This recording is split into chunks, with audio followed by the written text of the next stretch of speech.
साहिब जियां दी पवित्र पावन हजूरी अंदर विराजमान हो रही गुरु की संगत आप संगतां ने सतगुरां दे दरबार अंदर बैठ के गुरबाणी दे कीर्तन दियां दातां सरवण कीतियां। गुरु तेग बहादुर महाराज जियां दा इतिहास आपां सरवण कर रहे हाँ। पिछले दीवान दे अंदर सरवण किया है। गुरु तेग बहादुर महाराज जियां दे घर दे विचों धीरमल दे व्यक्ति आके समान चुक के लै गए। सतगुरां नूं कई तरह दीयां धमकियां भी दित्तियां और गोली भी चलाई है। ये करतूत वेख के संगतां दे मन विच बड़ा रोस है। धीरमल ने गलत किया। जे आपां कुछ कर नहीं सकते तो आपां इकट्ठे होके मक्खन शाह नूं दसीए। दो सिख भेजे ने मक्खन शाह दे कोल, उन्होंने जाके सारी गल दसी है भी गुरु तेग बहादुर पातशाह नूं तुसीं प्रगट किया है। हुण विरोधियां ने महाराज ते गोली चलाई है अते सतगुरां दा समान चुक के लै गए। मक्खन शाह ने जो ये गल्लां सुनिया तो उस वेले कहन लगा साडे सतगुरु निर्बल नहीं या कमज़ोर नहीं, वो तो त्याग की मूर्त हैं। जिवें अगे बचन बिलास हो रहे ने, आओ सरवण करिए, मिल के आखिए सतनाम श्री वाहिगुरु साहिब जी। नहीं जनायो अपनो आप। सतगुरां ने कदे भी अपना आपा जनाया नहीं है, अपने आप को नहीं जनाया है। जन्म है समर्थ महद प्रताप। जिन्ना सतगुरां दा प्रताप बहुत वड्डा है, उन्हां दे प्रताप वर्गा कोई नहीं है। तीन लोक में कोई ना ऐसे। तिन्ना लोकां दे विच, तिन्ना भवनां दे विच, भावें मात लोक है, भावें पताल लोक है, भावें स्वर्ग लोक है, कोई भी इहो जिहा नहीं जिहड़ा गुरु तेग बहादुर की बराबरी कर सके। समता धरै गुरु चित जैसे। सतगुरां दे चित की जिहड़ी विचार है उहदे मुकाबले कोई नहीं पहुँच सकता दुनिया का बंदा। भावें कि स्वर्गां विच इंद्र बैठा होया, धरती ते बड़े बड़े राजे बैठे ने, पर जिहड़ी विचार सतगुरां दी है उहदे बराबर कोई नहीं है। सब ते महिमा यह अधिकाई। सतगुरां दी महिमा सब तो भाई वड्डी है। अजर जरन जो हृदय वसाई। सतगुरु अजर शक्तियां नूं जरदे ने। दुनिया दा बंदा अपनी थोड़ी जिन्नी पहुँच जिहड़ी है वो विखाउंदा है जां उहदा इस्तेमाल करदा। सतगुरु ऐसे ने समर्थ होंदियां होया अजर शक्तियां नूं जर के रखते हैं, कदे भी आपा भाव नहीं विखाउंदे हन। असनर कौन है जग माही। इस तरह का संसार विच किहड़ा है जिहड़ा सब कुछ होंदियां होया भी, बल होंदियां होया भी, तान होंदे होए नताना। कोई है दुनिया दे विच बल होवे कोल ते फिर भी नताना बन के रहे, गरीब बन के रहे, इस तरह का कोई नहीं है। पर सतगुरु ऐसे हैं वैत बली जनावे नाही। ते सतगुरु पातशाह जी ऐसे बली ने पर अपना आप जनाउंदे नहीं हैं। एक सतगुर बिना परना थी। सतगुरु तो बिना होर कोई दूजा है नहीं। मक्खन शाह ये संगतां नूं सिखां नूं वडियाई दसदा पिया गुरु दी कि महाराज दी महिमा दे बराबर कोई नहीं है। अपन हान को चहकी। ते अपने आप नूं किहड़ा है जिहड़ा छोटा विखावे, पर सतगुरां नूं ते फर्क कोई नहीं पिया। मक्खन शाह कह रहा धीरमल दी इस करतूत दे नाल गुरु नूं ते फर्क कोई नहीं है, पर इस करतूत दे नाल धीरमल जरूर खत्म होवेगा। जिहड़ा इस तरह करदा ये विपता उहदे ते पैंदी है। अब जो विघन गुरु घर होवा। जिहड़ा गुरु घर विच हुण विघन पै गया, भाव के ये एडा भारी क्लेश बनिया है। सर्व दोष मैं अपनो जोवा। इहदे विच मैं अपना दोष वेखदा हाँ। मक्खन शाह कह रहा गलती मेरी है, ये जो कुछ होया मेरे करके होया है। सो तो रहे हराए वधेरे। क्योंकि हटाए वधेरे महाराज ते हटाउंदे रहे। मक्खन शाह सानू प्रगट ना कर, मक्खन शाह सानू गुप्त ही रहन दे। उन्हां ते मैनू ये गल कई बार आखी सी, ਪਰ ਮੈਂ ਵਾਰ-ਵਾਰ ਬੇਨਤੀ ਕਰਕੇ ਉਹਨਾਂ ਨੂੰ ਪ੍ਰਗਟ ਕੀਤਾ ਹੈ। ਮੈਂ ਬਿਦਤਾਏ ਸਭ ਪ੍ਰਤ ਟੇਰੇ। ਮੈਂ ਮਹਾਰਾਜ ਨੂੰ ਕਹਿ ਕੇ ਨਹੀਂ ਮਹਾਰਾਜ ਪ੍ਰਗਟ ਹੋਣਾ ਪਵੇਗਾ, ਨਹੀਂ ਸਤਿਗੁਰੂ ਜੀ ਸੰਗਤ ਵਿੱਚ ਬੈਠਣਾ ਪਵੇਗਾ, ਨਹੀਂ ਮਹਾਰਾਜ ਤੁਹਾਨੂੰ ਸੰਗਤ ਦਾ ਭਲਾ ਕਰਨਾ ਪਵੇਗਾ। ਇਹ ਵਾਰ-ਵਾਰ ਕਹਿ ਕੇ ਉਹਨਾਂ ਨੂੰ ਮੈਂ ਪ੍ਰਗਟ ਕੀਤਾ ਹੈ। ਜੇ ਅਸ ਵਿਗਨ ਬਿਨਾਸੋ ਨਾਹੀ। ਜੇ ਹੁਣ ਇਹ ਜਿਹੜੇ ਵਿਗਨ ਪਏ ਨੇ, ਜੇ ਮੈਂ ਵਿਗਨਾਂ ਨੂੰ ਦੂਰ ਨਾ ਕਰਾਂ ਜਾਂ ਵਿਗਨ ਦੂਰ ਨਾ ਹੋਏ, ਮਹਾ ਦੋਸ਼ ਫਲ ਹੋਇਆ ਮੁਝ ਮਾਹੀ। ਮੈਨੂੰ ਫਿਰ ਦੋਸ਼ ਲੱਗੇਗਾ, ਪਾਪ ਲੱਗੇਗਾ। ਮੱਖਣ ਸ਼ਾਹ ਇਹ ਗੱਲ ਸੋਚ ਗਿਆ ਵੀ ਇਹ ਸਤਿਗੁਰੂ ਮੇਰੇ ਕਹਿਣ ਤੇ ਪ੍ਰਗਟ ਹੋਏ ਨੇ, ਜੇ ਹੁਣ ਮਹਾਰਾਜ ਦੇ ਨਾਲ ਜੋ ਹੋਇਆ ਮੈਂ ਨਾ ਇਸ ਮੁਸੀਬਤ ਨੂੰ ਸੰਕਟ ਨੂੰ ਦੂਰ ਕੀਤਾ ਤੇ ਮੈਨੂੰ ਦੋਸ਼ ਲੱਗੇਗਾ, ਮੈਨੂੰ ਪਾਪ ਲੱਗੇਗਾ। ਇਹ ਪਾਪ ਦੀ ਸਜ਼ਾ ਮੈਨੂੰ ਮਿਲਣੀ ਹੈ। ਨਿਜ ਬਲ ਤੇ ਮੈਂ ਸਕਉ ਸੁਧਾਰੀ। ਤੇ ਮੇਰੇ ਕੋਲ ਬਲ ਹੈ, ਸਤਿਗੁਰੂ ਤੇ ਬਲ ਹੁੰਦਿਆਂ ਹੋਇਆਂ ਬਲ ਦਾ ਪ੍ਰਯੋਗ ਨਹੀਂ ਕਰਦੇ। ਪਰ ਮੱਖਣ ਸ਼ਾਹ ਕਹਿੰਦਾ ਵੀ ਮੇਰੇ ਵਿੱਚ ਤੇ ਬਲ ਹੈ ਨਾ, ਇੰਨੇ ਮੇਰੇ ਕੋਲ ਸੂਰਮੇ ਨੇ। ਜਿਹੜੀ ਗਲਤੀ ਧੀਰਮਲ ਨੇ ਕੀਤੀ ਹੈ ਮੈਂ ਉਸ ਗਲਤੀ ਨੂੰ ਹੁਣ ਸੁਧਾਰਾਂਗਾ ਆਪਣੇ ਬੰਦਿਆਂ ਦੇ ਬਲ ਦੇ ਨਾਲ। ਜੇ ਬਲਵਾਨ ਮੋਹਿ ਕੋ ਮਾਰੀ। ਜੇ ਬਲ ਵਾਲਾ ਕੋਈ ਮੈਨੂੰ ਆ ਕੇ ਮਾਰੇਗਾ ਤੇ ਮ੍ਰਿਤੂ ਹੋਏ ਕਿਰਤਾਰਥ ਜਨ। ਮੱਖਣ ਸ਼ਾਹ ਕਹਿੰਦਾ ਵੀ ਮੈਂ ਹੁਣ ਜਾ ਕੇ ਬਦਲਾ ਲਵਾਂਗਾ ਧੀਰਮਲ ਦੇ ਕੋਲ। ਬਦਲਾ ਲੈਂਦਿਆਂ ਲੜਾਈ ਹੁੰਦਿਆਂ ਮੰਨ ਲਓ ਵੀ ਧੀਰਮਲ ਮੈਨੂੰ ਮਾਰ ਵੀ ਦੇਵੇ ਤੇ ਤਾਂ ਵੀ ਮੈਂ ਗੁਰੂ ਦੇ ਕੰਮ ਜਾ ਰਿਹਾ ਹਾਂ, ਮੈਂ ਤੇ ਸਫਲਾ ਹੋਵਾਂਗਾ, ਮੇਰਾ ਤੇ ਮਰਨਾ ਸਫਲ ਹੋ ਜਾਏਗਾ। ਮਰੋ ਤੋਂ ਹਰ ਕੈ ਦੁਆਰ, ਗੁਰਬਾਣੀ ਦਾ ਬਚਨ ਹੈ। ਜੇ ਮੌਤ ਆਵੇ ਤੇ ਰੱਬ ਦੇ ਦਰਵਾਜ਼ੇ ਤੇ ਆਵੇ, ਉਹਦੇ ਹੁਕਮ ਨੂੰ ਮੰਨਦਿਆਂ ਹੋਇਆ। ਮੱਖਣ ਸ਼ਾਹ ਕਹਿ ਰਿਹਾ, ਕਹਿੰਦਾ ਜੇ ਗੁਰੂ ਦੇ ਕੰਮ ਵਾਸਤੇ ਜਾਵਾਂ, ਉੱਥੇ ਗੋਲੀ ਵੱਜ ਵੀ ਜਾਵੇ, ਮੈਂ ਮਰ ਵੀ ਜਾਵਾਂ, ਤਾਂ ਵੀ ਮੈਂ ਆਪਣੇ ਆਪ ਨੂੰ ਸਫਲਾ ਸਮਝ ਲਵਾਂਗਾ। ਅਬ ਮੈਂ ਜੀਵਨ ਸਫਲ ਨ ਮਾਨੋ। ਮੈਂ ਉਦੋਂ ਆਪਣਾ ਜੀਵਨ ਸਫਲ ਮੰਨਾਂਗਾ, ਪਰ ਹੁਣ ਮੇਰੇ ਗੁਰੂ ਦੇ ਘਰੋਂ ਸਮਾਨ ਚੁੱਕ ਕੇ ਲੈ ਗਏ, ਮਾੜੀਆਂ ਚੰਗੀਆਂ ਗੱਲਾਂ ਕਹਿ ਗਏ, ਪਰ ਜੇ ਹੁਣ ਮੈਂ ਕੁਝ ਨਾ ਕਰ ਸਕਿਆ ਤੇ ਫਿਰ ਮੈਂ ਆਪਣੇ ਆਪ ਨੂੰ ਬੜਾ ਭਾਗਾ ਤੋਂ ਹੀਣਾ ਸਮਝਾਂਗਾ। ਇਹ ਵਿਚਾਰ ਕਰ ਆਇਓ ਸੁਦੀਨ। ਇਸ ਤਰ੍ਹਾਂ ਵਿਚਾਰ ਕਰਕੇ ਸੋਚ ਕੇ ਮੱਖਣ ਸ਼ਾਹ ਨੇ ਫਰਮਾਨ ਦਿੱਤਾ, ਆਪਣੇ ਬੰਦਿਆਂ ਨੂੰ ਹੁਕਮ ਦਿੱਤਾ ਹੈ। ਸੁਭਤੋ ਸੁਨੋ ਬਿਲਮ ਕਿਉਂਕਿ। ਕਹਿਣ ਲੱਗੇ ਉਹ ਸੂਰਮਿਓ ਸੁਣੋ ਮੇਰਾ ਹੁਕਮ, ਡੇਰੀ ਨਾ ਕਰੋ। ਮੱਖਣ ਸ਼ਾਹ ਨੇ ਸਾਰੀਆਂ ਗੱਲਾਂ ਵਿਚਾਰ ਕੇ ਸੋਚ ਕੇ ਆਪਣੇ ਸੂਰਮਿਆਂ ਨੂੰ ਲਲਕਾਰਿਆ। ਕਹਿਣ ਲੱਗਾ ਡੇਰੀ ਕਿਉਂ ਕਰਦੇ ਹੋ, ਛੇਤੀ ਨਾਲ ਜੋ ਮੈਂ ਕਹਿੰਦਾ ਕਰਨਾ ਕਰੋ। ਜਿਸ ਕਾਰਨ ਹਮ ਮਗ ਚਲਿਆ। ਜਿਸ ਕੰਮ ਵਾਸਤੇ ਅਸੀਂ ਆਏ ਹਾਂ, ਰਸਤੇ ਚੱਲ ਕੇ ਜਿਹੜੇ ਕੰਮ ਨੂੰ ਅਸੀਂ ਆਏ ਹਾਂ, ਕਈ ਕੋਸ ਲਓ ਸੰਕਟ ਪਾਏ। ਕਈ ਉਹ ਚੱਲ ਕੇ ਆਏ ਹਾਂ, ਕਈ ਸੰਕਟ ਸਹਿ ਨੇ, ਕਈ ਦੁੱਖ ਸਹਿ ਹਨ। ਸੋ ਕਾਰਜ ਬਿਗੜਤ ਅਬ ਜਾਤੋ। ਉਹ ਕੰਮ ਆਪਣਾ ਵਿਗੜਦਾ ਜਾਂਦਾ ਹੈ। ਆਪਾਂ ਕਈ ਕੋ ਕਾਹਦੇ ਵਾਸਤੇ ਚੱਲ ਕੇ ਆਏ ਸੀ ਵੀ ਗੁਰੂ ਦੇ ਦਰਸ਼ਨ ਕਰਾਂਗੇ, ਨਹੀਂ ਹੋਏ ਦਰਸ਼ਨ। ਫਿਰ ਆਪਾਂ ਸੋਚਿਆ ਗੁਰੂ ਨੂੰ ਪ੍ਰਗਟ ਕਰੀਏ, ਪ੍ਰਗਟ ਕਰ ਲਿਆ, ਪਰ ਹੁਣ ਗੁਰੂ ਤੇ ਪ੍ਰਗਟ ਹੋ ਗਿਆ। ਪਰ ਜੇ ਆਪਾਂ ਹੁਣ ਸਹਾਇਤਾ ਨਾ ਕੀਤੀ ਤੇ ਦੁਸ਼ਟਾਂ ਨੂੰ ਸਜ਼ਾ ਨਾ ਦਿੱਤੀ ਤੇ ਫਿਰ ਉਹ ਆਪਣਾ ਇੰਨਾ ਪੈਂਡਾ ਤੈਅ ਕਰਕੇ ਆਉਣਾ, ਗੁਰੂ ਦਾ ਪ੍ਰਗਟ ਕਰਨਾ, ਇਹ ਸਾਰਾ ਕੁਝ ਵਿਅਰਥ ਚਲੇ ਜਾਣਾ। ਇਸ ਕਰਕੇ ਉਹ ਜਿਹੜਾ ਰਸਤੇ ਵਿੱਚ ਇੰਨੀ ਥਕਾਵਟ ਝੱਲੀ ਹੈ, ਇੰਨਾ ਸਮਾਨ ਚੁੱਕ ਕੇ ਲਿਆਂਦਾ, ਉਹਦਾ ਹੁਣ ਹੱਲ ਇਹ ਹੈ ਵੀ ਉਸ ਚੀਜ਼ ਦਾ ਬਦਲਾ ਲੈਣਾ ਕਰੀਏ। ਕਹੋ ਸ਼ਸਤਰ ਤੀਸ਼ਨ ਰਿਪ ਘਾਤੋ। ਇਸ ਕਰਕੇ ਸ਼ਾਸਤਰ ਫੜੋ ਹੱਥਾਂ ਵਿੱਚ, ਤਲਵਾਰਾਂ ਕੱਢ ਲਓ, ਕਿਰਪਾਨ ਨੂੰ ਕੱਢ ਕੇ ਤਿੱਖੀ ਨੂੰ ਹੱਥ ਵਿੱਚ ਫੜੋ, ਬੰਦੂਕਾਂ ਵਿੱਚ ਗੋਲੀਆਂ ਭਰੋ, ਕਮਰ ਕੱਸੇ ਕਰਕੇ ਤਿਆਰ ਬਰ ਤਿਆਰ ਹੋ ਜਾਓ।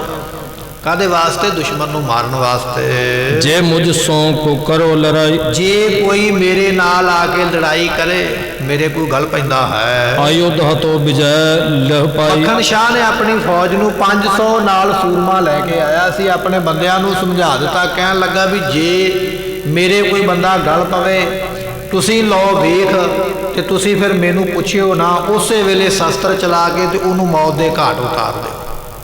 ਬਾਅਦ ਵਿੱਚ ਜੋ ਹੋਵੇਗੀ ਵੇਖ ਲਵਾਂਗੇ। ਆਪਣੇ ਸਿਪਾਹੀਆਂ ਨੂੰ ਇਹਨੇ ਪਹਿਲਾਂ ਹੁਕਮ ਦੇ ਦਿੱਤੇ ਹਨ, ਧਰਮ ਹੇਤ ਕਰ ਜੇ ਅੰਮ੍ਰਿਤ ਪਾਵੋ। ਜੇ ਧਰਮ ਦੇ ਵਾਸਤੇ ਆਪਣੇ ਸਿਪਾਹੀਆਂ ਨੂੰ ਕਹਿ ਰਿਹਾ, ਮੰਨ ਲਓ ਲੜਦਿਆਂ ਹੋਇਆਂ ਤੁਹਾਡੇ ਵਿੱਚੋਂ ਵੀ ਕੋਈ ਮਰ ਜਾਵੇ, ਜਿਹੜਾ ਬੰਦਾ ਧਰਮ ਦੇ ਵਾਸਤੇ ਲੜਦਾ ਜਾਂ ਧਰਮ ਦੇ ਵਾਸਤੇ ਮਰਦਾ ਹੈ, ਸੁਰਗਨ ਸੰਸੈ ਸੁਖ ਸੋ ਜਾਵੋ। ਉਸ ਨੂੰ ਬਿਨਾਂ ਕਿਸੇ ਭਰਮ ਕੀਤਿਆਂ ਮੁਕਤੀ ਮਿਲਦੀ ਹੈ। ਸੰਸਾਰ ਦੇ ਵਿੱਚ ਦੋ ਵਿਅਕਤੀਆਂ ਨੂੰ ਮੁਕਤ ਮੰਨਿਆ ਹੈ। ਇੱਕ ਤੇ ਸੰਸਾਰ ਵਿੱਚੋਂ ਬ੍ਰਹਮ ਗਿਆਨੀ ਮੁਕਤ ਹੁੰਦਾ। ਇਹੋ ਸੰਸਾਰ ਵਿਕਾਰ ਸੰਸੇ ਮੈਂ ਤਰਿਓ ਬ੍ਰਹਮ ਗਿਆਨੀ ਮੁਕਤ ਹੁੰਦਾ ਸੰਸਾਰ ਚੋਂ। ਤੇ ਦੂਜਾ ਮੁਕਤ ਹੁੰਦਾ ਸੂਰਮਾ, ਜਿਹੜਾ ਧਰਮ ਦੇ ਵਾਸਤੇ ਲੜਿਆ, ਜਿਹਨੇ ਧਰਮ ਦੇ ਵਾਸਤੇ ਕੁਰਬਾਨੀ ਕੀਤੀ ਹੈ। ਦੂਜੀ ਮੁਕਤੀ ਉਹਨੂੰ ਮਿਲਦੀ ਹੈ। ਇਹ ਦੋ ਹੀ ਤਰੀਕੇ ਨੇ ਸੰਸਾਰ ਤੋਂ ਮੁਕਤ ਹੋਣ ਦੇ। ਤੇ ਇਹ ਕਹਿ ਰਿਹਾ ਮੱਖਣ ਸ਼ਾਹ, ਕਹਿਣ ਲੱਗਾ ਜੇ ਤੁਸੀਂ ਸੂਰਮੇ ਬਣ ਕੇ ਲੜੋਗੇ ਨਾ ਗੁਰੂ ਵਾਸਤੇ, ਮੰਨ ਲਓ ਮੌਤ ਵੀ ਆ ਜਾਂਦੀ ਹੈ, ਤਾਂ ਵੀ ਤੁਹਾਨੂੰ ਮੁਕਤੀ ਦੀ ਦਾਤ ਮਿਲ ਜਾਣੀ ਹੈ। ਪੂਰਨ ਕਰੇ ਤਿਆਰ ਨਰ ਸਾਰੇ। ਇਸ ਨੇ ਹੁਕਮ ਦੇ ਕੇ ਮੱਖਣ ਸ਼ਾਹ ਨੇ ਆਪਣਾ 500 ਸੂਰਮਾ ਬੜੀ ਛੇਤੀ ਦੇ ਨਾਲ, ਬੜੀ ਫੁਰਤੀ ਦੇ ਨਾਲ ਤਿਆਰ ਕੀਤਾ ਹੈ। ਚਲਿਓ ਆਪ ਉਦਵੇਗਾ ਧਾਰੇ। ਇਹ ਕਹਿਣ ਲੱਗੇ ਆਪ ਵੀ, ਇਹ ਨਹੀਂ ਵੀ ਇਕੱਲਾ ਆਪਣੀ ਫੌਜ ਨੂੰ ਕਿਹਾ ਵੀ ਤੁਸੀਂ ਜਾਓ ਤੇ ਧੀਰਮਲ ਨੂੰ ਜਾ ਕੇ ਸਜ਼ਾ ਦਿਓ ਤੇ ਉਹਨੂੰ ਸਜ਼ਾ ਦੇ ਕੇ ਮੁੜ ਆਓ, ਮਰੋ ਜਾ ਕੇ ਤੁਸੀਂ, ਲੜੋ ਜਾ ਕੇ ਤੁਸੀਂ, ਇਸ ਤਰ੍ਹਾਂ ਨਹੀਂ ਹੈ। ਆਪ ਵੀ ਨਾਲ ਚੱਲਿਆ, ਅੱਗੇ ਅੱਗੇ ਆਪ ਤੁਰਿਆ ਜਾਂਦਾ, ਸ਼ਸਤਰ ਫੜ ਕੇ ਆਪਣੀ ਫੌਜ ਪਿੱਛੇ ਰੱਖੀ ਹੈ। ਜੇ ਮੌਤ ਤੁਹਾਨੂੰ ਵੀ ਆਵੇਗੀ ਤੇ ਮੈਨੂੰ ਵੀ ਆਵੇਗੀ। ਆਪ ਵੀ ਝੱਟ ਛੇਤੀ ਨਾਲ ਚੱਲਿਆ ਹੈ। ਸਿਪਰ ਖੜਗ ਨਿਜ ਕਰਮੈ ਲੀਨਸ। ਕਹਿਣ ਲੱਗੇ ਵੀ ਇੱਕ ਹੱਥ ਵਿੱਚ ਢਾਲ ਤੇ ਇੱਕ ਹੱਥ ਵਿੱਚ ਕਿਰਪਾਨ ਮੱਖਣ ਸ਼ਾਹ ਨੇ ਵੀ ਫੜੀ ਹੋਈ ਹੈ, ਵੀ ਜੇ ਦੁਸ਼ਮਣ ਅੱਗੋਂ ਗਲ ਪਵੇਗਾ ਤੇ ਉਹਦੇ ਨਾਲ ਲੜਨਾ ਕਾਹਦੇ ਵਾਸਤੇ ਹੈ। ਹਥਿਆਰ ਦੇ ਨਾਲ ਲੜਿਆ ਜਾਂਦਾ, ਸ਼ਸਤਰ ਦੇ ਨਾਲ ਲੜਿਆ ਜਾਂਦਾ। ਅੱਜ ਸਾਡੇ ਕੋਲ ਪੈਰਾਂ ਵਿੱਚ ਪਾਉਣ ਵਾਸਤੇ ਜੁੱਤੀ ਤੇ ਬੜੀ ਮਹਿੰਗੀ ਹੋ ਸਕਦੀ ਹੈ ਕੋਲ ਹੋਵੇ, ਗਲ ਵਿੱਚ ਕੱਪੜਾ ਤੇ ਮਹਿੰਗਾ ਹੋ ਸਕਦਾ ਅਸੀਂ ਪਾਇਆ ਹੋਵੇ, ਘਰ ਨੂੰ ਸਜਾਉਣ ਵਾਸਤੇ ਜਾਂ ਘਰ ਬਣਾਉਣ ਵਾਸਤੇ ਹੋ ਸਕਦਾ ਬੜੀ ਮਾਇਆ ਲਾਈ ਹੋਵੇ।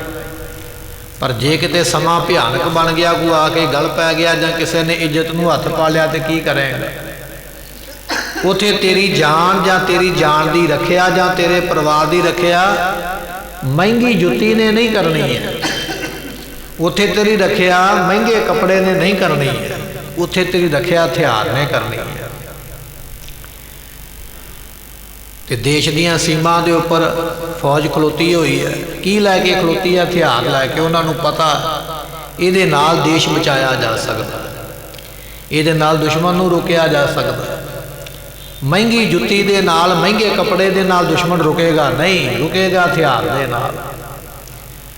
ਅੱਜ ਦਾ ਸਿੱਖ ਫੈਸ਼ਨ ਵਿੱਚ ਬਿਲਕੁਲ ਗ੍ਰਸਤ ਹੋਇਆ, ਫਸਿਆ ਹੋਇਆ। ਕਿਰਪਾਨ ਪਾਉਣੀ ਗਲ ਦੇ ਵਿੱਚ, ਸ਼ਸਤਰ ਕੋਲ ਰੱਖਣਾ ਭਾਰਾ ਲੱਗਦਾ, ਔਖਾ ਲੱਗਦਾ, ਮਹਿੰਗਾ ਲੱਗਦਾ। ਪਰ ਮਹਿੰਗਾ ਜੁੱਤਾ ਤੇ ਮਹਿੰਗਾ ਕੱਪੜਾ ਲੈਣਾ ਮਹਿੰਗਾ ਨਹੀਂ ਲੱਗਦਾ। ਪਰ ਜਦੋਂ ਕਿਤੇ ਸਮਾਂ ਬਣੇ, ਸੰਕਟ ਬਣੇ, ਸ਼ਸਤਰ ਨੇ ਤੇਰੀ ਜਾਨ, ਤੇਰੀ ਇੱਜ਼ਤ ਬਚਾਉਣੀ ਹੈ, ਤੇਰੇ ਪਰਿਵਾਰ ਨੂੰ ਬਚਾਉਣਾ।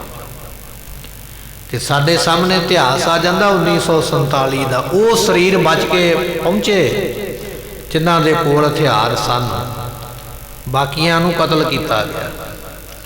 ਤੇ ਸਾਡੇ ਕੋਲ ਆ ਜਾਂਦਾ ਇਤਿਹਾਸ 1984 ਦਾ। ਉਹ ਪਰਿਵਾਰ ਬਚੇ ਜਿਨ੍ਹਾਂ ਦੇ ਕੋਲ ਕੋਈ ਹਥਿਆਰ ਸੀ, ਜਿਹੜੇ ਕਹਿੰਦੇ ਸਨ ਵੀ ਅੱਜ ਦੇ ਯੁੱਗ ਦੇ ਵਿੱਚ ਹਥਿਆਰ ਦੀ ਕੀ ਲੋੜ ਹੈ, ਤਰਕ ਹੋਣੀ ਚਾਹੀਦੀ ਹੈ। ਉਹ ਕਤਲ ਕੀਤੇ ਗਏ। ਮੱਖਣ ਸ਼ਾਹ ਬੜਾ ਵੱਡਾ ਵਪਾਰੀ ਹੈ, ਪਰ ਇਹਨੂੰ ਪਤਾ ਦੁਸ਼ਮਣ ਦੇ ਨਾਲ ਹੁਣ ਜਾ ਕੇ ਮੈਂ ਉੱਥੇ ਵਿਚਾਰ ਨਹੀਂ ਕਰਨ ਚੱਲਿਆ, ਮੈਂ ਵਪਾਰ ਦੀ ਗੱਲ ਨਹੀਂ ਕਰਨ ਚੱਲਿਆ, ਮੈਂ ਦੁਸ਼ਮਣ ਦੇ ਨਾਲ ਲੜਨ ਚੱਲਿਆ ਤੇ ਲੜਨ ਵਾਸਤੇ ਹਥਿਆਰ ਹੋਣਾ ਚਾਹੀਦਾ। ਇਸ ਕਰਕੇ ਇੱਕ ਹੱਥ ਵਿੱਚ ਕਿਰਪਾਨ ਫੜੀ ਹੈ, ਇੱਕ ਹੱਥ ਵਿੱਚ ਢਾਲ ਫੜੀ ਹੈ। ਆਪ ਵੀ ਆਪਣੇ ਸੂਰਮਿਆਂ ਦੇ ਨਾਲ ਤੁਰਿਆ ਜਾਂਦਾ ਹੈ। ਗੁਰੂ ਅਵਗਿਆ ਤੇ ਰਸ ਭੀਨਸ। ਮਨ ਵਿੱਚ ਗੁੱਸਾ ਬੜਾ ਮੱਖਣ ਸ਼ਾਹ ਦੇ। ਕਿਉਂ ਗੁੱਸਾ ਹੈ ਜੀ? ਕਹਿੰਦੇ ਗੁਰੂ ਦੀ ਅਵਗਿਆ ਹੋਈ ਹੈ, ਗੁਰੂ ਤੇਗ ਬਹਾਦਰ ਪਾਤਸ਼ਾਹ ਦੀ ਨਰਾਦਰੀ ਕੀਤੀ ਹੈ ਮੱਖਣ ਸ਼ਾਹ, ਤਾਂ ਚੱਲਿਆ ਗੁੱਸੇ ਦਾ ਭਰਿਆ ਹੋਇਆ ਵੀ ਧੀਰਮਲ ਦੇ ਵਿਅਕਤੀਆਂ ਨੇ ਗੁਰੂ ਦੀ ਨਰਾਦਰੀ ਕੀਤੀ ਹੈ, ਉੱਚੇ ਨੀਵੇਂ ਬਚਨ ਬੋਲੇ ਨੇ, ਮੇਰੇ ਗੁਰੂ ਦੇ ਉੱਪਰ ਗੋਲੀ ਚਲਾਈ ਹੈ। ਇਹਦੇ ਵਿੱਚ ਨਰਾਦਰੀ ਹੈ ਗੁਰੂ ਦੀ। ਤੇ ਜਿਨ੍ਹਾਂ ਨੇ ਇਹੋ ਜਿਹਾ ਕੰਮ ਕੀਤਾ ਮੈਂ ਉਹਨਾਂ ਨੂੰ ਸਜ਼ਾ ਦੇਵਾਂ। ਐਸੀ ਮਨ ਵਿੱਚ ਦ੍ਰਿੜ ਆਸਾ ਰੱਖ ਕੇ ਚੱਲਿਆ ਹੈ। ਗ੍ਰਾਮ ਨਜ਼ਦੀਕ ਜਵੇ ਚਲਿਆ। ਚਲਦਿਆਂ ਚਲਦਿਆਂ ਮੱਖਣ ਸ਼ਾਹ ਦਾ ਡੇਰਾ ਸੀ ਪਿੰਡੋਂ ਬਾਹਰ ਥੋੜਾ ਹਟਵਾਂ ਬੈਠਾ ਸੀ। ਛੇਤੀ ਦੇ ਨਾਲ ਤੁਰਿਆ, ਬਾਬੇ ਬਕਾਲੇ ਨਗਰ ਦੇ ਬਿਲਕੁਲ ਕੋਲ ਪਹੁੰਚ ਗਿਆ ਹੈ। ਸੁਣਿਓ ਰੌਰ ਜੋ ਨਰਨ ਮਚਾਏ। ਤੇ ਹੁਣ 500 ਬੰਦਾ ਜਦੋਂ ਤੁਰੇਗਾ, ਹੱਥ ਵਿੱਚ ਹਥਿਆਰ ਫੜੇ ਹੋਏ, ਉਹ ਇੱਕ ਦੂਜੇ ਨੂੰ ਲਲਕਾਰਦੇ ਵੀ ਪਏ ਨੇ, ਗੱਲਾਂ ਵੀ ਕਰਦੇ ਪਏ, ਘੋੜਿਆਂ ਤੇ ਚੜੇ ਹੋਏ ਤੁਰੇ ਵੀ ਆਉਂਦੇ ਨੇ। ਰੌਲਾ ਜਿਹਾ ਬੜਾ ਪੈਂਦਾ, ਇੱਕ ਪਾਸਿਓਂ ਬੜੀ ਆਵਾਜ਼ ਆ ਰਹੀ ਹੈ। ਜਦੋਂ ਉਹ ਰੌਲਾ ਪਿੰਡ ਦੇ ਲੋਕਾਂ ਨੇ, ਬਾਬੇ ਬਕਾਲੇ ਦੇ ਲੋਕਾਂ ਨੇ ਸੁਣਿਆ ਹੈ, ਹਾਹਾਕਾਰ ਕਰੈ ਤਹ ਕੋਈ। ਤੇ ਸਾਰਾ ਪਿੰਡ ਹੀ ਹਾਹਾਕਾਰ ਕਰਨ ਲੱਗ ਪਿਆ। ਇਹ ਕੀ ਹੋ ਗਿਆ? ਸਾਡਾ ਪਿੰਡ ਤੇ ਬੜਾ ਸ਼ਾਂਤੀ ਵਾਲਾ ਸੀ, ਬੜੇ ਸੁੱਖ ਦੇ ਨਾਲ ਇੱਥੇ ਅਸੀਂ ਵੱਸਦੇ ਸੀ, ਇਹ ਸਾਡੇ ਪਿੰਡ ਵਿੱਚ ਕੀ ਹੋਣ ਲੱਗਾ ਹੈ? ਪਿੰਡ ਦੇ ਲੋਕ ਡਰ ਗਏ, ਹਾਹਾਕਾਰ ਮਚ ਗਈ ਹੈ। ਮਹਾ ਜ਼ੁਲਮ ਕੀਨਸ ਕਹਿ ਸੋਈ। ਕਹਿਣ ਲੱਗੇ ਵੀ ਕਿਸੇ ਨੇ ਵੱਡਾ ਜ਼ੁਲਮ ਕੀਤਾ। ਕਿੰਨੇ ਵੱਡਾ ਜ਼ੁਲਮ ਕੀਤਾ? ਕਹਿੰਦੇ ਧੀਰਮਾਲ ਨੇ ਬੜਾ ਵੱਡਾ ਜ਼ੁਲਮ ਕੀਤਾ, ਲੋਕ ਆਖਦੇ ਹਨ। ਮਹਿਤ ਪਏ ਉਤਪਾਤ ਬਕਾਲੇ। ਬਾਬੇ ਬਕਾਲੇ ਵਿੱਚ ਬਹੁਤ ਵੱਡਾ ਝਗੜਾ ਹੋਣ ਲੱਗਾ। ਪਿੰਡ ਦੇ ਲੋਕ ਕੋਠਿਆਂ ਤੇ ਚੜ ਗਏ, ਛੱਤਾਂ ਤੇ ਚੜ ਗਏ। ਅੱਜ ਸਾਡੇ ਪਿੰਡ ਵਿੱਚ ਬੜੀ ਭਾਰੀ ਮਕਾਲ ਬਣ ਲੱਗੀ ਹੈ। ਸੋਢੀ ਬਰਿੰਦ ਸ਼ਕੀਰ ਸ਼ਰੀਕ ਵਿਸਾਲੇ। ਤੇ ਲੋਕੀ ਗੱਲਾਂ ਕਰਦੇ, ਕਹਿਣ ਲੱਗੇ ਜੀ ਜਿਆਦੇ ਸੋਢੀ ਇਕੱਠੇ ਹੋ ਗਏ ਨੇ ਬਾਬੇ ਬਕਾਲੇ ਦੇ ਵਿੱਚ, ਤੇ ਸ਼ਰੀਕਾ ਪਾਲਦੇ ਪਏ, ਸ਼ਰੀਕਾ ਕਮਾਉਂਦੇ ਪਏ। ਜੇ ਸਾਰੇ ਸੋਢੀ ਨਾ ਇੱਥੇ ਆਉਂਦੇ ਤੇ ਹੋ ਸਕਦਾ ਕਲੇਸ਼ ਨਾ ਬਣਦਾ। ਲੋਕੀ ਇਹ ਗੱਲ ਕਹਿੰਦੇ, ਇਹ ਸੋਢੀ ਇੱਕ ਦੂਜੇ ਨਾਲ ਸ਼ਰੀਕਾ ਕੱਢਦੇ ਪਏ ਨੇ ਤੇ ਸਾਡੇ ਪਿੰਡ ਵਿੱਚ ਆ ਕੇ ਲੜਾਈ ਕਰਦੇ ਹਨ। ਗਾਦੀ ਪਤਵ ਰਹੋ ਨਾ ਕੋਈ। ਤੇ ਗੱਦੀ ਦਾ ਮਾਲਕ ਹੁਣ ਕੋਈ ਨਹੀਂ ਰਹਿ ਗਿਆ। ਲੋਕੀ ਇਹ ਗੱਲ ਕਰਦੇ ਵੀ ਗੁਰਤਾ ਗੱਦੀ ਦਾ ਮਾਲਕ ਕੋਈ ਨਹੀਂ ਹੈ, ਤਾਂ ਇਹ ਗੁਰਤਾ ਗੱਦੀ ਨੂੰ ਖੋਹਣ ਨੂੰ, ਲੁੱਟਣ ਨੂੰ ਫਿਰਦੇ ਨੇ, ਤਾਂ ਇਹ ਗੁਰਤਾ ਗੱਦੀ ਨੂੰ ਹਥਿਆਉਣ ਨੂੰ ਫਿਰਦੇ ਨੇ। ਮੈਂ ਬੈਠ ਜਾਵਾਂ, ਮੈਂ ਬੈਠ ਜਾਵਾਂ, ਇਸੇ ਗੁਰਤਾ ਗੱਦੀ ਦੀ ਲੜਾਈ ਹੈ। ਸਭ ਝਗੜਤ ਹੈ ਹਮ ਗੁਰ ਸੋਈ। ਤੇ ਸਾਰੇ ਝਗੜਦੇ ਨੇ। 22 ਗੁਰੂ ਨੇ ਗੁਰੂ ਤੇਗ ਬਹਾਦਰ ਪਾਤਸ਼ਾਹ ਤੋਂ ਬਿਨਾਂ, ਤੇ ਸਾਰੇ ਹੀ ਝਗੜਾ ਕਰਦੇ, ਦਾਵਾ ਸਾਰੇ ਹੀ ਕਰਦੇ, ਮੈਂ ਗੁਰੂ ਹਾਂ, ਮੈਂ ਗੁਰੂ ਹਾਂ, ਮੈਂ ਗੁਰੂ ਹਾਂ। ਆਪਣਾ ਦਾਵਾ ਪੱਕਾ ਕਰਨ ਵਾਸਤੇ ਫਿਰ ਲੜਨਾ ਵੀ ਪੈਂਦਾ, ਝਗੜਾ ਵੀ ਕਰਨਾ ਪੈਂਦਾ, ਦੂਜੇ ਨੂੰ ਕਹਿਣਾ ਪੈਂਦਾ ਤੂੰ ਗੁਰੂ ਨਹੀਂ ਹੈ, ਮੈਂ ਗੁਰੂ ਹਾਂ। ਉਹ ਕਹਿੰਦਾ ਵੀ ਨਹੀਂ, ਮੈਂ ਗੁਰੂ ਹਾਂ, ਤੂੰ ਗੁਰੂ ਨਹੀਂ ਹੈ। ਇਸ ਤਰ੍ਹਾਂ ਇੱਕ ਦੂਜੇ ਨਾਲ ਝਗੜਾ ਕਰਦੇ ਹਨ। ਅਜ਼ਮਤਵੰਤ ਗੁਰੂ ਬਣ ਜਾਏ। ਜਿਹੜੇ ਸ਼ਕਤੀ ਵਾਲੇ ਹੁੰਦੇ ਨੇ, ਜਿਨ੍ਹਾਂ ਕੋਲ ਕਰਾਮਾਤ ਹੁੰਦੀ ਹੈ, ਜਿਨ੍ਹਾਂ ਕੋਲ ਬਖਸ਼ਿਸ਼ ਹੁੰਦੀ, ਉਹ ਗੁਰੂ ਬਣਦੇ ਹਨ।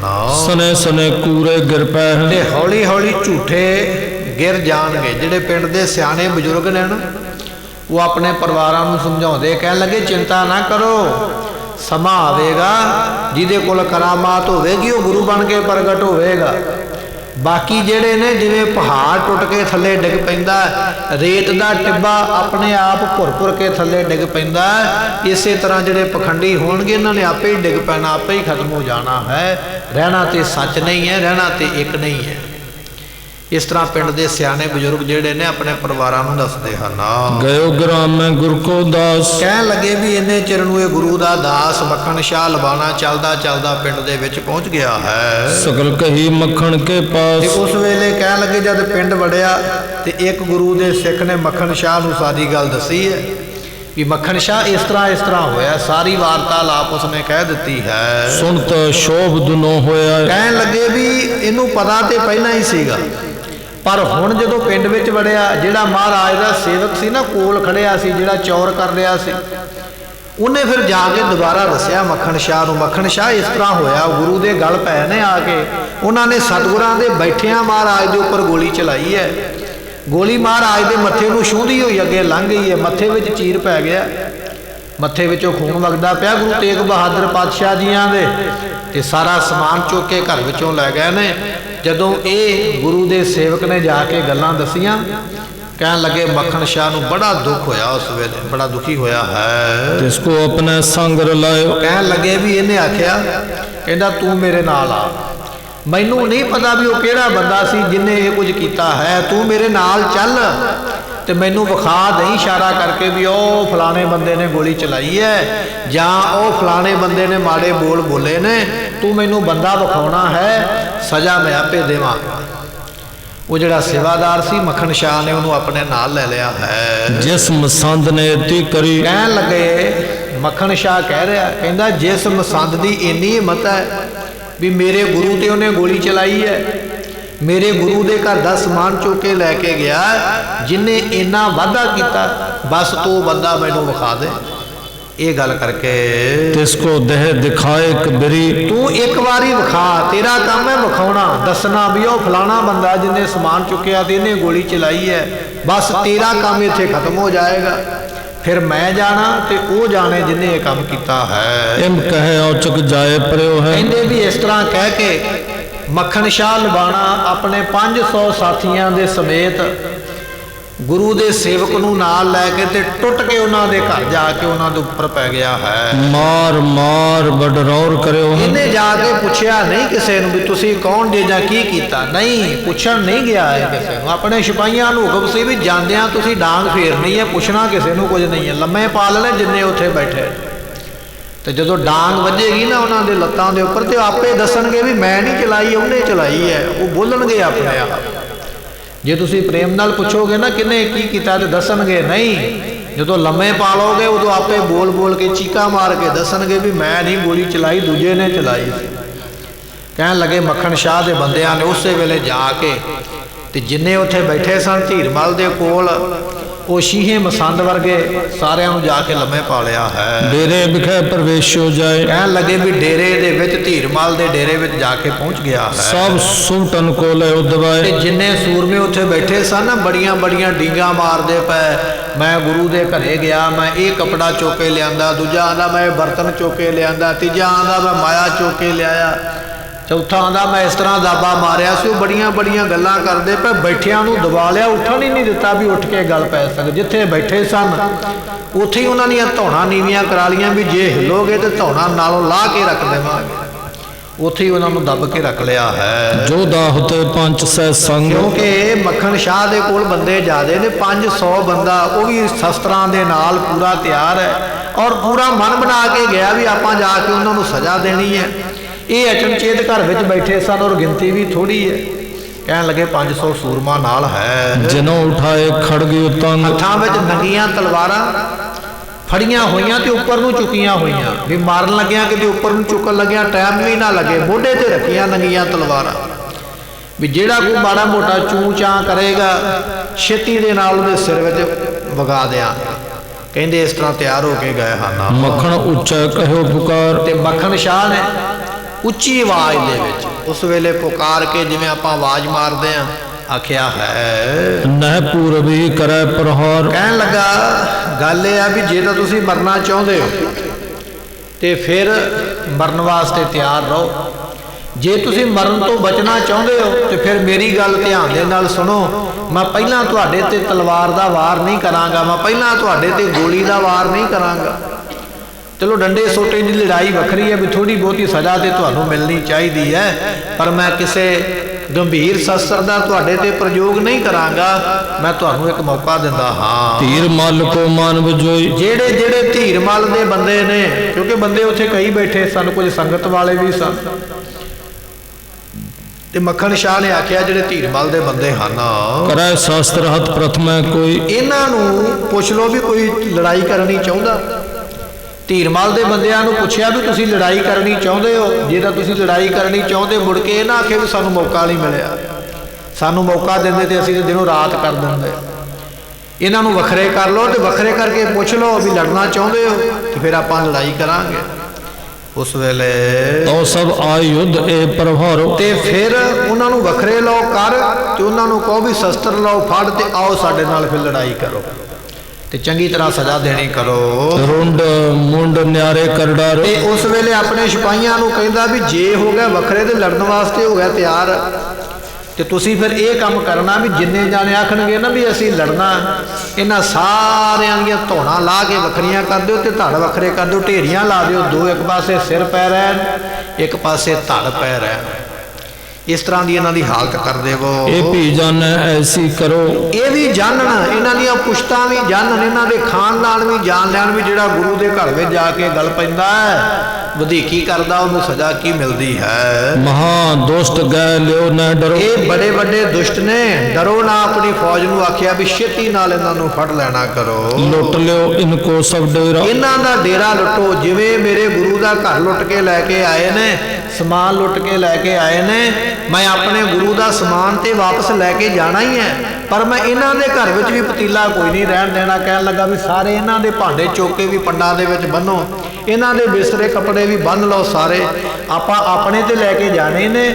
ਆਪਣੇ ਕੱਪੜਿਆਂ ਦਾ ਭਾਂਡਿਆਂ ਦਾ ਵਿਆਜ ਇਹ ਆ ਵੀ ਇਹਨਾਂ ਦੇ ਘਰ ਦਾ ਵੀ ਸਮਾਨ ਚੁੱਕੋ ਤੇ ਲੈ ਕੇ ਚਲੀਏ। ਇਸ ਤਰ੍ਹਾਂ ਆਖਿਆ ਹੈ ਜੋ ਐਸ਼ਵਰਜ ਲੈ ਰਹੇ ਕਨੇਰਾ। ਜਿਨ੍ਹਾਂ ਨੇ ਬੜੀਆਂ ਬੜੀਆਂ ਮੌਜਾਂ ਮਾਣੀਆਂ ਹਨ, ਜੇਕਰ ਅੱਗੇ ਹੱਥ ਉਠਾਵੇ। ਪਰ ਮੱਖਣ ਸ਼ਾਹ ਜਾਣਦਾ ਵੀ ਇਹ ਲੜ ਨਹੀਂ ਸਕਦੇ। ਜਿਹੜਾ ਬੰਦੇ ਨੇ ਸੁੱਖਾਂ ਦੇ ਵਿੱਚ ਜ਼ਿੰਦਗੀ ਕੱਢੀ ਹੋਵੇ, ਜਿਹੜੇ ਬੰਦੇ ਨੇ ਹੁਕਮ ਹੀ ਚਲਾਏ ਹੁਣ ਕੰਮ ਕੀਤਾ ਨਾ ਹੋਵੇ ਉਹਦੇ ਵਾਸਤੇ ਲੜਨਾ ਸੌਖਾ ਥੋੜ੍ਹੀ ਹੈ। ਲੜਨ ਵਾਸਤੇ ਤੇ ਆਮ ਬੰਦੇ ਨੂੰ ਰੱਖਿਆ ਜਾਂਦਾ ਵੀ ਤੂੰ ਜਾ ਕੇ ਲੜ ਕੇ ਮਾਰ ਖਾ, ਮੈਂ ਨਹੀਂ ਅੱਗੇ ਜਾ ਸਕਦਾ। ਮੱਖਣ ਸ਼ਾਹ ਜਾਣਦਾ ਵੀ ਧੀਰਮਲ ਦੇ ਬੰਦੇ ਵਿਹਲੜ ਨੇ, ਇਹ ਤੇ ਖਾਣ ਪੀਣ ਵਾਲੇ ਨੇ, ਇਹ ਲੜ ਥੋੜੀ ਸਕਦੇ ਨੇ, ਨਾ ਇਹਨਾਂ ਤੋਂ ਲੜਿਆ ਜਾਣਾ ਹੈ। ਕਿਨੋ ਕਟਕ ਕੋ ਬਾਤ ਸੁਣਾਵੇ। ਤੇ ਜੇ ਮੱਖਣ ਸ਼ਾਹ ਹੁਣ ਕਹਿੰਦਾ ਪਿਆ ਜੇ ਇਹਨਾਂ ਵਿੱਚੋਂ ਕੋਈ ਹਥਿਆਰ ਚੁੱਕੇ ਤੇ ਪਤਾ ਵੀ ਇਹਨਾਂ ਨੇ ਚੁੱਕਣਾ ਨਹੀਂ।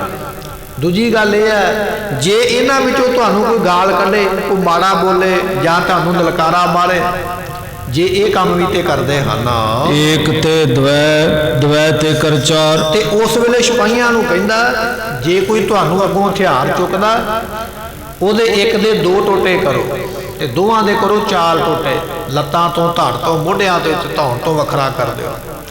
ਤੇ ਜੇ ਕੋਈ ਅੱਗੋਂ ਉੱਚੀ ਬੋਲਦਾ ਵੀ ਹੈ ਨਾ, ਗਾਲ ਕੱਢਦਾ ਜਾਂ ਕੋਈ ਮਿਹਣਾ ਤੇਣਾ ਮਾਰੇਗਾ ਤੇ ਬਖਸ਼ਣਾ ਉਹਨੂੰ ਵੀ ਨਹੀਂ ਹੈ, ਉਹਦੇ ਵੀ 4 ਟੋਟੇ ਕਰਕੇ ਰੱਖ ਦਿਓ।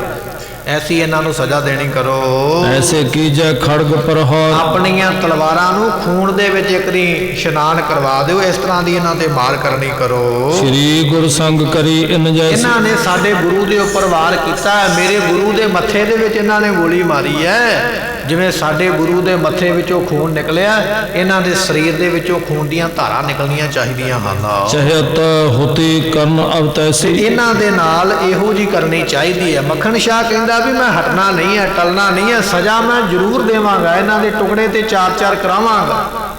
ਪਰ ਮੈਨੂੰ ਇੱਕ ਗੱਲ ਦੀ ਸ਼ਰਮ ਵੀ ਆਉਂਦੀ ਹੈ, ਇੱਕ ਗੱਲ ਦੀ ਮੈਨੂੰ ਲਾਜ ਆਉਂਦੀ ਹੈ। ਕਿਹੜੀ ਗੱਲ ਦੀ ਲਾਜ ਆਉਂਦੀ ਹੈ ਦੱਸਣ ਲੱਗਾ ਹੈ। ਤਦਪ ਗੁਰੂ ਕੇ ਕੁਲ ਮਹਿ ਭਇਓ, ਮੈਂ ਇਸ ਗੱਲ ਤੋਂ ਸ਼ਰਮ ਖਾਂਦਾ ਹਾਂ ਵੀ ਇਹ ਲੋਕ ਗੁਰੂ ਦੇ ਖਾਨਦਾਨ ਵਿੱਚੋਂ ਪੈਦਾ ਹੋਏ ਨੇ, ਸੋਢੀ ਨੇ ਜਿਨ੍ਹਾਂ ਦੇ ਘਰੇ ਮੈਂ ਆਇਆ ਬੰਦੇ ਲੈ ਕੇ। ਵੈਸੇ ਤੇ ਇਹਨਾਂ ਦੀ ਕੁੱਲ ਨੂੰ ਨਮਸਕਾਰ ਕਰਨੀ ਬਣਦੀ ਸੀ, ਇਹਨਾਂ ਅੱਗੇ ਸਿਰ ਝੁਕਾਉਣਾ ਬਣਦਾ ਸੀ ਵੀ ਇਹ ਗੁਰੂ ਪਰਿਵਾਰ ਵਿੱਚੋਂ ਨੇ, ਪਰ ਇਹਨਾਂ ਨੇ ਕਰਤੂਤ ਇੰਨੀ ਮਾੜੀ ਕੀਤੀ ਹੈ ਵੀ ਮੈਨੂੰ ਮਜਬੂਰ ਹੋ ਕੇ ਇਹਨਾਂ ਉੱਪਰ ਹਥਿਆਰ ਚੁੱਕਣਾ ਪੈ ਰਿਹਾ। ਪਰ ਮੈਨੂੰ ਸ਼ਰਮ ਵੀ ਆ ਰਹੀ ਹੈ ਵੀ ਮੈਂ ਗੁਰੂ ਦੀ ਅੰਸ਼ ਬੰਸ ਜਾਂ ਖਾਨਦਾਨ ਵਿੱਚੋਂ ਜਾਂ ਸ਼ਰੀਕੇ ਵਿੱਚੋਂ ਜਿਵੇਂ ਮਰਜ਼ੀ ਵੀ ਗੁਰੂ ਦਾ ਪਰਿਵਾਰ ਹੈ, ਮੈਂ ਇਹਨਾਂ ਦੇ ਘਰ ਸਜ਼ਾ ਦੇਣ ਵਾਸਤੇ ਆਇਆ। ਮੈਨੂੰ ਇਸ ਗੱਲ ਦੀ ਬੜੀ ਸ਼ਰਮ ਆਉਂਦੀ ਹੈ। ਜਾਂ ਤੇ ਜੀਵਤ ਅਵ ਰਹਿ ਗਏ, ਇਸ ਕਰਕੇ ਧੀਰਮਲ ਨੂੰ ਮੈਂ ਕਿਉਂ ਨਹੀਂ ਮਾਰਿਆ? ਧੀਰਮਲ ਨੂੰ ਤਾਂ ਨਹੀਂ ਮਾਰਿਆ, ਇਹ ਗੁਰੂ ਹਰਗੋਬਿੰਦ ਪਾਤਸ਼ਾਹ ਦਾ ਪੋਤਰਾ ਹੈ। ਧੀਰਮਲ ਨੂੰ ਤਾਂ ਨਹੀਂ ਮਾਰਿਆ, ਇਹ ਗੁਰੂ ਹਰਰਾਏ ਸਾਹਿਬ ਜੀ ਦਾ ਭਰਾ ਹੈ।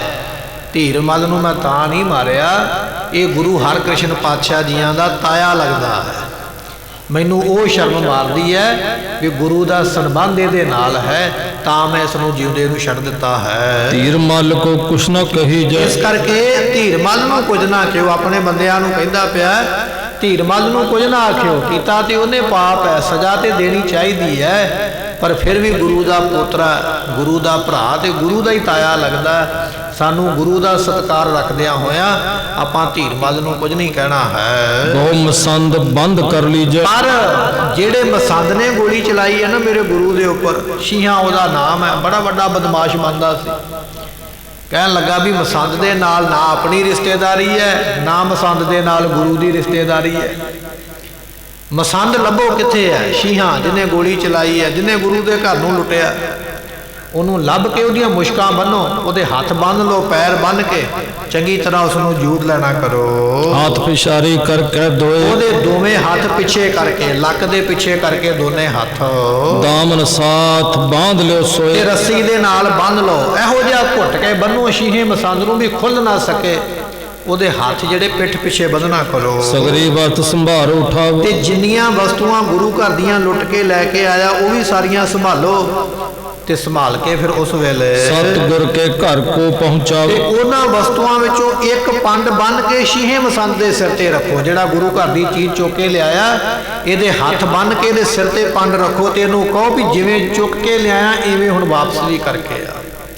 ਤੇ ਚਲੋ ਆਪਾਂ ਗੁਰੂ ਦੇ ਘਰ ਨੂੰ ਚੱਲਣਾ ਕਰੀਏ। ਇਮ ਕੈ ਮੱਖਣ ਰਿਸੋਰ ਭਰ ਕੇ, ਲੱਗੇ ਵੀ ਮੱਖਣ ਸ਼ਾਹ ਨੇ ਜਦੋਂ ਆਪਣੇ ਸਿਪਾਹੀਆਂ ਨੂੰ ਇਸ ਤਰ੍ਹਾਂ ਕਿਹਾ ਤੇ ਮਨ ਦੇ ਵਿੱਚ ਬੜਾ ਗੁੱਸਾ ਹੈ। ਬਦਨ ਬਿਲੋਚਨ ਆਰੁਨ ਕਰਕੇ, ਕਹਿਣ ਲੱਗੇ ਵੀ ਚਿਹਰਾ ਤੇ ਇਹਦੇ ਨੇਤਰ ਦੋਨੇ ਲਾਲ ਨੇ ਗੁੱਸੇ ਦੇ ਨਾਲ। ਮੱਖਣ ਸ਼ਾਹ ਦਾ ਚਿਹਰਾ ਵੀ ਲਾਲ ਹੋ ਗਿਆ, ਨੇਤਰ ਵੀ ਗੁੱਸੇ ਨਾਲ ਲਾਲ ਹੋ ਗਏ ਹਨ। ਨਿਰਭੈ ਹੋਏ ਜਿਮ ਕੇ ਹਰ ਕੂ, ਕਵੀ ਸੰਤੋਖ ਸਿੰਘ ਜੀ ਕਹਿੰਦੇ ਨੇ ਵੀ ਜਿਸ ਤਰ੍ਹਾਂ ਕੋਈ ਬੱਬਰ ਸ਼ੇਰ ਬਿਨਾਂ ਕਿਸੇ ਡਰ ਤੋਂ, ਬਿਨਾਂ ਕਿਸੇ ਖੌਫ ਤੋਂ ਤੁਰਦਾ ਹੈ, ਇੱਕ ਅਜੋਗਤਾ ਤਪਤਿਓ ਭੂਰ। ਕਹਿਣ ਲੱਗੇ ਇਸੇ ਤਰ੍ਹਾਂ ਮਾੜਾ ਕੰਮ ਵੇਖ ਕੇ ਵਧੀਕੀ ਵੇਖ ਕੇ ਮੱਖਣ ਸ਼ਾਹ ਵੀ ਬੜਾ ਤਪਿਆ ਹੈ। ਹੋਵਨ ਮ੍ਰਿਤੂ ਨੀਕ ਮੁਖ ਜਾਨਾ। ਤੇ ਉਸ ਵੇਲੇ ਮੁੱਖ ਇਹ ਜਾਣ ਲਿਆ ਮੱਖਣ ਸ਼ਾਹ ਨੇ ਵੀ ਕੀ ਹੋਵੇਗਾ, ਵੱਧ ਤੋਂ ਵੱਧ ਮੌਤ ਹੀ ਆਵੇਗੀ ਨਾ, ਤੇ ਜੇ ਗੁਰੂ ਵਾਸਤੇ ਮੌਤ ਵੀ ਆ ਜਾਵੇ ਤੇ ਇਹਦੇ ਤੋਂ ਚੰਗੀ ਤੇ ਗੱਲ ਕੋਈ ਹੈ ਹੀ ਨਹੀਂ ਹੈ। ਵੱਧ ਤੋਂ ਵੱਧ ਕੀ ਕਰਨਗੇ, ਮਾਰ ਹੀ ਦੇਣਗੇ, ਤੇ ਮਾਰ ਵੀ ਦੇਣਗੇ ਤੇ ਤਾਂ ਵੀ ਮੈਂ ਗੁਰੂ ਦੇ ਕੰਮ ਹੀ ਆਇਆ, ਬੜੀ ਚੰਗੀ ਗੱਲ ਹੈ। ਇੱਕ ਜੀਵਨ ਲੱਖ ਗੁਰ ਅਪਮਾਨ। ਪਰ ਮੇਰੇ ਹੁੰਦਿਆਂ ਮੇਰੇ ਗੁਰੂ ਦਾ ਨਰਾਦਰ ਹੋ ਜਾਵੇ ਤੇ ਮੇਰੇ ਜੀਵਨ ਨੂੰ ਤ੍ਰਿਗਾਕਾਰ ਹੈ। ਤ੍ਰਿਗਾਕਾਰ ਕਹਿੰਦੇ ਲਾਹਨਤ, ਮੇਰੇ ਜੀਵਨ ਨੂੰ ਲਾਹਨਤ ਹੈ ਜੇ ਮੇਰੇ ਜਿਉਂਦਿਆਂ ਕੋਈ ਮੇਰੇ ਗੁਰੂ ਦਾ ਨਰਾਦਰ ਕਰੇ। ਤੇ ਬਚਨ ਨੇ ਵਿਦਵਾਨਾਂ ਦੇ ਕਹਿਣ ਲੱਗੇ ਗੁਰ ਕੀ ਨਿੰਦਾ ਸੁਣੈ ਨਾ ਕਾਨ, ਭੇਟਾ ਸੰਗ ਕਰੇ ਕਿਰਪਾਨ। ਗੁਰੂ ਦੀ ਨਿੰਦਿਆ ਕਦੇ ਵੀ ਸਿੱਖ ਆਪਣੇ ਕੰਨਾਂ ਵਿੱਚ ਨਾ ਸੁਣੇ, ਔਰ ਨਿੰਦਿਆ ਕਰਨ ਵਾਲੇ ਨੂੰ ਸਜ਼ਾ ਦੇਵੇ, ਉਹਦਾ ਸਿਰ ਆਪਣੀ ਤਲਵਾਰ ਦੀ ਭੇਟ ਕਰ ਦੇਵੇ। ਇਹ ਹੁਕਮ ਹੈ ਮਹਾਰਾਜ ਜੀਆਂ ਦਾ ਆਪਣੇ ਸਿੱਖ ਨੂੰ ਵੀ ਗੁਰੂ ਦੀ ਨਿੰਦਿਆ ਨਹੀਂ ਸੁਣਨੀ ਹੈ। ਨਿੰਦਿਆ ਤੇ ਕਿਸੇ ਦੀ ਵੀ ਨਹੀਂ ਸੁਣਨੀ ਹੈ, ਪਰ ਗੁਰੂ ਦੀ ਬਿਲਕੁਲ ਨਹੀਂ ਸੁਣਨੀ ਹੈ, ਉਹਨੂੰ ਸਜ਼ਾ ਦੇਵੇ। ਮੱਖਣ ਸ਼ਾਹ ਕਹਿ ਰਿਹਾ, ਕਹਿਣ ਲੱਗਿਆ ਮੈਂ ਜੇ ਗੁਰੂ ਵਾਸਤੇ ਲੜਦਾ ਮਰ ਵੀ ਜਾਵਾਂ ਤੇ ਤਾਂ ਵੀ ਸਫਲਾ ਹਾਂ, ਪਰ ਜੇ ਗੁਰੂ ਦੀ ਨਰਾਦਰੀ ਵੇਖ ਕੇ ਚੁੱਪ ਕਰਕੇ ਬੈਠਾ ਰਿਹਾ ਤੇ ਮੇਰਾ ਤ੍ਰਿਗਾਕਾਰ ਮੇਰਾ ਜੀਵਨ ਹੈ, ਮੇਰੇ ਜੀਵਨ ਨੂੰ ਲਾਹਨਤ ਹੈ। ਫਿਰ ਇਹੋ ਜਿਹਾ ਜੀਵਨ ਦਾ ਕੀ ਕਰਨਾ। ਤੇ ਅੱਜ ਆਪਾਂ ਦੇਖਦੇ ਹਾਂ ਨਾ ਅਖਬਾਰਾਂ ਦੇ ਵਿੱਚ, ਖਬਰਾਂ ਦੇ ਵਿੱਚ ਕਿੰਨੀਆਂ ਕਿੰਨੀਆਂ ਖਬਰਾਂ ਆਉਂਦੀਆਂ, ਫਲਾਣੀ ਥਾਂ ਤੇ ਇਹ ਕਰਮ ਹੋ ਗਿਆ, ਗੁਰੂ ਪਾਤਸ਼ਾਹ ਦੇ ਸਰੂਪ ਨੂੰ ਇਸ ਤਰ੍ਹਾਂ ਕਰ ਦਿੱਤਾ। ਅਸੀਂ ਪਿੰਡਾਂ ਵਿੱਚ ਗੁਰਦੁਆਰਿਆਂ ਦੀ ਗਿਣਤੀ ਵਧਾਉਂਦੇ ਜਾ ਰਹੇ ਹਾਂ, ਇੱਕ ਇੱਕ ਪਿੰਡ ਵਿੱਚ ਕਈ ਕਈ ਗੁਰਦੁਆਰੇ, ਪਰ ਪ੍ਰਬੰਧ ਕੋਈ ਨਹੀਂ ਹੈ। ਨਾ ਉੱਥੇ ਬੈਠਣ ਦਾ ਪ੍ਰਬੰਧ ਹੈ, ਨਾ ਉੱਥੇ ਸੇਵਾ ਦਾ ਪ੍ਰਬੰਧ ਹੈ। ਬਸ ਇੱਕ ਅੜੀ ਹੈ, ਇੱਕ ਜਿੱਦ ਹੈ ਵੀ ਉਹਨਾਂ ਦੇ ਬਰਾਬਰ ਮੈਂ ਵੀ ਬਣਾਉਣਾ।